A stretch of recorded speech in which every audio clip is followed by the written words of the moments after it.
semangka, gulai cancang, es teler. Kita kembali ke rumah, go home.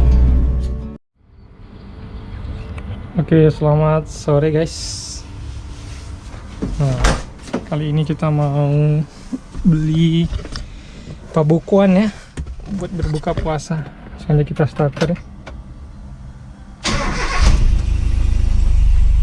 Nah, masih ingat kan waktu yang kita review di video sebelumnya?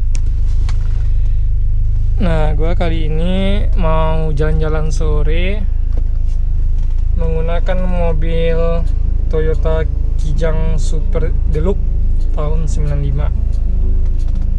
Kita panasin dulu ya.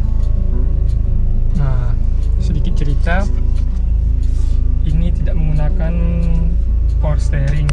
Memang waktu itu gua waktu membeli mobil, maksudnya yang gue pilih memang mobil Kijang, tapi gue nyari yang nggak power steering. Kenapa? Di pengalaman gua waktu di tahun 2011 gue pernah membeli Kijang Grand 1,8 yang 1800. Nah, terkendala sering di power steeringnya, sering bocor di seal power steeringnya. Tapi nggak tahu ya, mungkin ada juga kalau memang mobil itu terawat, power steeringnya sih aman. Nah, kenapa gue milih mobil yang tanpa power steering? Sebenarnya tanpa power window juga.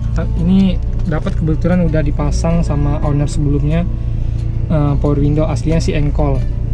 Nah, itu gue cari tanpa power steering, tanpa power window untuk minimalisir biaya kerusakan. Nah, pengalaman gue pun juga, walaupun mobilnya nggak power steering, nggak berat. Itu sugesti kebanyakan orang aja. Oh, mentang-mentang mobil nggak power steering, setirnya berat. Itu enggak. Itu menurut gue pribadi ya. Tapi kembali lagi kepada masing-masing individu. Nah, gue juga pernah menggunakan mobil Kijang Super tahun 93. Ada juga di video sebelumnya. Itu gue gunakan dari rute Padang, Palembang, Jakarta, kembali lagi ke Palembang, ke Padang. Sama sekali nggak berat. Malahan lingkar setirnya pun juga kecil. Tapi bukan mobil ini ya, mobil bokap gua yang gua pakai itu. Nah, langsung aja ya, nggak usah berlama-lama lagi. Kita langsung aja mencari pabukuan sambil menikmati mobil Kijang.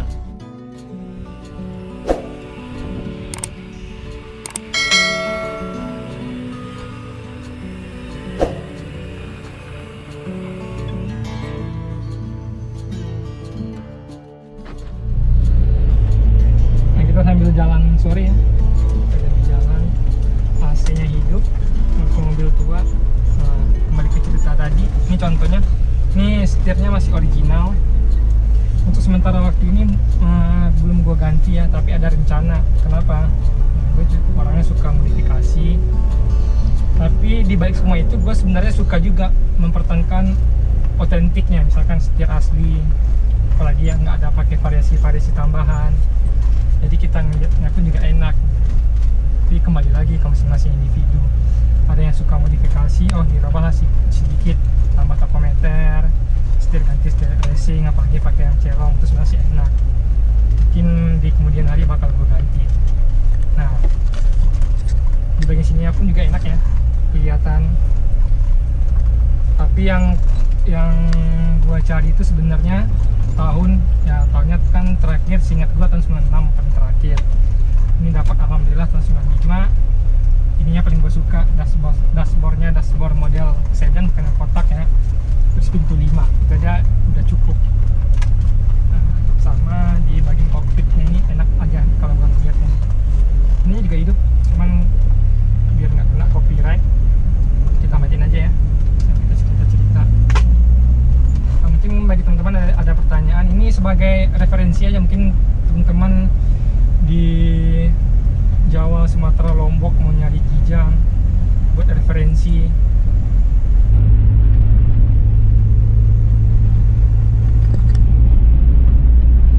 Sebenarnya kembali lagi ke cerita yang di awal tadi ya, mau power steering apa enggak ya tergantung ke selera. Emang perkembangan zaman makin lama teknologi makin canggih.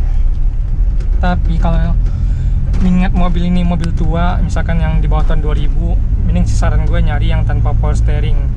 Karena banyak juga gue lihat di komunitas di TKSCI di Facebook atau di online ya, di media sosial maksudnya, banyak yang mengeluhkan power steering.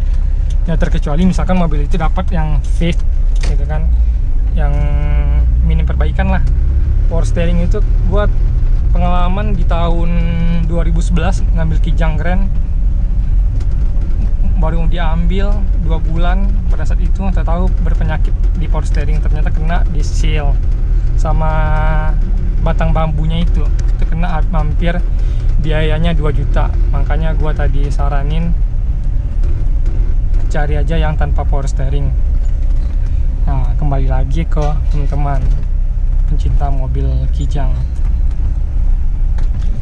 Nah, satu lagi, Kijang ini kelemahannya di apa namanya itu, di power window yang originalnya misalkan gitu ya. Ini alhamdulillah sih aman, awet banget ini ya.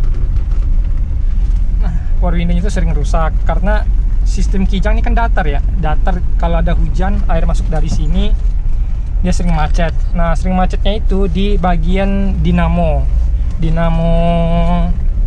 naik turunnya itu, naik turun power window. Nah, itu pengalaman gua, lu nggak usah bingung, lu buka ini apa namanya ini, doktrinnya ini, tripleknya ini, dia adanya di sebelah sini. Lu tiup atau lu pakai tisu atau lu semprot pakai kompresor, karena dinamonya basah makanya dia lengket. Nah, pengalaman gua. Nah, kalau yang gue beli ini harganya 900.000, aman, karena dinamonya gue setting di bagian yang tanpa kena air gitu. Gue lapisin plastik, karena kan bodi Kijang ini, terutama Kijang Super, datar, beda sama Kijang kapsul, agak melembung apa, agak melambung itu ya. Nah itu.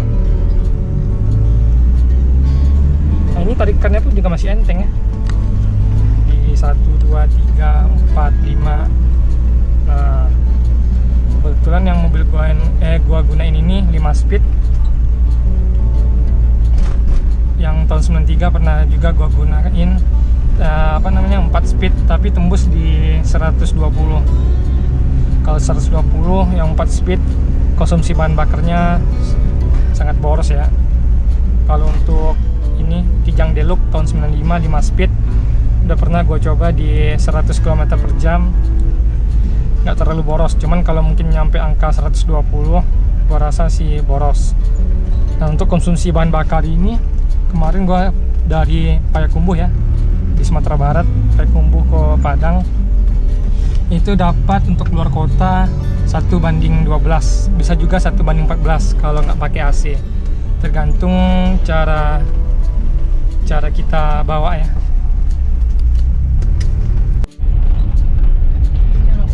Nah, kalau perihal Kijang ini ya, perkijangan ya. Nah, ini teman-teman ya, yang paling penting itu platina, kondensor, busi, oli sih rutin ya. Nah, maksudnya yang rutin tahunan atau bulanan, tergantung pemakaian kita. Cuman kalau dia berbed, susah hidup, itu nggak jauh-jauh dari platina sama kondensor. Jadi ya, perihal perkijangan ini perawatannya gampang, harga jualnya bertahan gitu. Misalkan kita ngambil di tahun sekarang 2023, terus tahun 2025, 2030 kita jual, itu masih bertahan banget itu harganya, beda sama mobil-mobil lain. Nah, kita udah ini ya guys, beli cemilan Pabukuan, semangka, gulai cancang, es teler. Kita kembali ke rumah, go home. Nah, sedikit cerita lagi, banyak banget ya, sedikit-sedikit tapi banyak juga ceritanya. Di cabin Kijang ini sangat luas terlihat guys. Nah, jadi kita ngelihatnya luas, walaupun usernya atau drivernya tingginya 160-an masih kelihatan, karena untuk posisinya nyaman sekali. Nah, sekian dulu ya guys ya, sekitar perkijangan Mohon maaf jika ada kesalahan informasi, langsung aja komen di kolom komentar. Karena intinya kita sama-sama saling berbagi informasi dan bisa juga buat para teman-teman sebagai referensi. Sampai jumpa di video berikutnya. See you and bye-bye.